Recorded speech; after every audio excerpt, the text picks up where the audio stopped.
فرقے تو ہیں، آپ نے فرمایا کہ ایک فرقہ زیادہ ہوگا 73، لیکن یہ ہے کہ 72 فرقے جو ہیں وہ گمراہی کی وجہ سے جہنم میں جائیں گے، ایک فرقہ نجات پائے گا، فرقہ ناجیہ۔ جب یہ بات اللہ تعالیٰ کہلوا دیتے ہیں تو میں یہ دعا کرتا ہوں کہ اے اللہ ہم سب کو فرقہ ناجیہ میں شامل فرما۔ اور پھر یہ آپ نے زحمت نہیں دی کہ کوئی سوال کیا جائے، آپ نے خود ہی فرما دیا کہ وہ فرقہ نجات پانے والا کون سا ہے؟ فرمایا کہ ما انا علیہ و اصحابی او کما قال صلی اللہ علیہ وسلم۔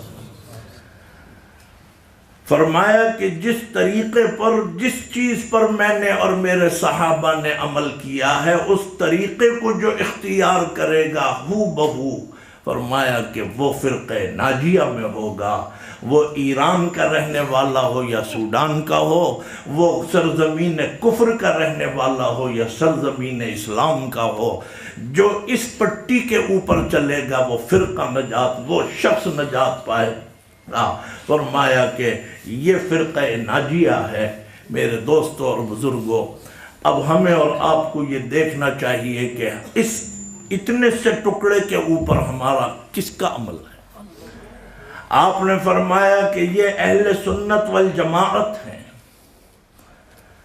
لوگ سمجھتے ہیں کہ اہل سنت والجماعت جو ہے یہ شاید شیعوں کے مقابلے میں ہے، نہیں، یہ رجسٹریشن پاکستان کا نہیں ہے۔ پاکستان میں ایک بڑا بخار چڑھا ہوا ہے، اب کچھ لوگوں کو گورنر اور وزیر اعلیٰ اور بہت سے فورم پہ کہتے ہیں صاحب یہ ہمارا لیبل تھا، دوسروں نے کیسے لے لیا؟ انہوں نے کہا بھئی جنہوں نے لے لیا ان سے آپ پوچھیں، ہم سے کیا تعلق؟ جنہوں نے پہلے اپنے آپ کو اہل سنت والجماعت کہا وہ بھی سیاسی رجسٹریشن تھا۔ بہرحال اب جس نے بھی لے لیا وہ ان کا نصیب ہے، باقی اس پر کسی کی ٹھیکیداری نہیں ہے۔ اہل سنت والجماعت فرمایا کہ یہ 1400 سال پہلے سرکار دو عالم صلی اللہ علیہ وسلم کی زبان نبوت سے یہ رجسٹر ہوا ہے۔ اللہ تعالیٰ آج ہمیں اور آپ کو سب کو اہل سنت والجماعت میں شامل فرما۔ تو آپ نے اندازہ لگایا کہ ضرورت اس کی ہے کہ ہم یہ دیکھیں، اور ظاہر ہے کہ ہر چیز نظر آ جاتی ہے۔ میرے دوستوں اور بزرگوں، یہ اضافے کرنے والے بھی اور اس میں سے گھٹانے والے، یہ دونوں کے دونوں اصل میں ناکام ہیں۔ مسجد میں اگر نماز پڑھنے کوئی آ رہا ہے، اگر اس کی رفتار اتنی تیز ہو کہ وہ محراب سے بھی آگے نکل جائے تو نماز تو ویسے بھی فاسد ہو جائے گی۔ امام سے آگے نکلنے سے نماز فاسد ہو جاتی ہے، تو معلوم ہوا رفتار کم رکھو۔ اور اگر اتنی کم کر دی کہ تم مسجد کے دروازے پہ بھی نہیں آئے تو نماز تو ختم ہو گئی، جماعت سے رہ گئے۔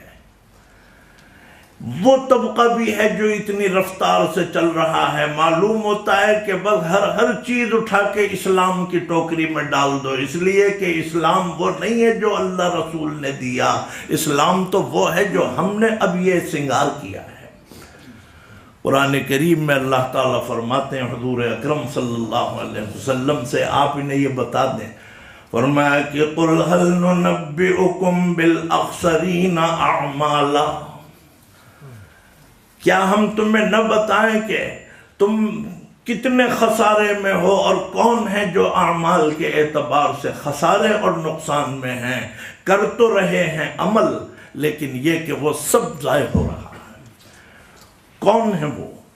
فرمایا کہ قُلْ هَلْ نُنَبِّئُكُمْ بِالْأَخْسَرِينَ أَعْمَالًا الَّذِينَ ضَلَّ سَعْيُهُمْ فِي الْحَيَاةِ الدُّنْيَا وَهُمْ يَحْسَبُونَ أَنَّهُمْ يُحْسِنُونَ صُنْعًا۔ ماشاءاللہ، سبحان اللہ۔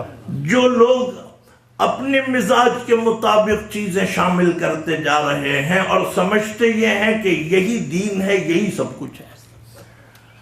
اگر تم نے اس رنگ کی پگڑی نہیں پہنی، اگر تم نے یہ نہیں کیا، اس کا مطلب یہ ہے یہ اصل بات یہ ہے کہ اعمال جو ضائع ہو رہے ہیں، آپ تو سمجھتے ہیں کہ ہم نے بڑا کام کیا ہے، لیکن بات یہ ہے اللہ اور رسول یہ دیکھنا چاہتے ہیں کہ ہمارے کہے ہوئے کو پورا کیا ہے یا تم نے اپنے اور کسی کہنے والے کا کہنا پورا کیا۔ حدیث میں آتا ہے کہ لا طاعت لمخلوق فی معصیت الخالق، او کما قال صلی اللہ علیہ وسلم، کسی شخص کی اطاعت جائز نہیں ہے ان باتوں میں کہ جس میں اللہ اور رسول کے فرمان کے خلاف ہو۔ تو اس کا مطلب یہ کہ جنہوں نے اس پر عمل کر رکھا ہے، یہ دو اصل میں طبقے ہیں۔ آج ہمارا جن سے سابقہ ہے وہ یہی ہیں، باقی ہم ان کے بدخواہ نہیں ہیں۔ اللہ تعالیٰ انہیں ہدایت عطا فرمائے تاکہ یہ بھی آخرت میں کامیاب ہو جائے۔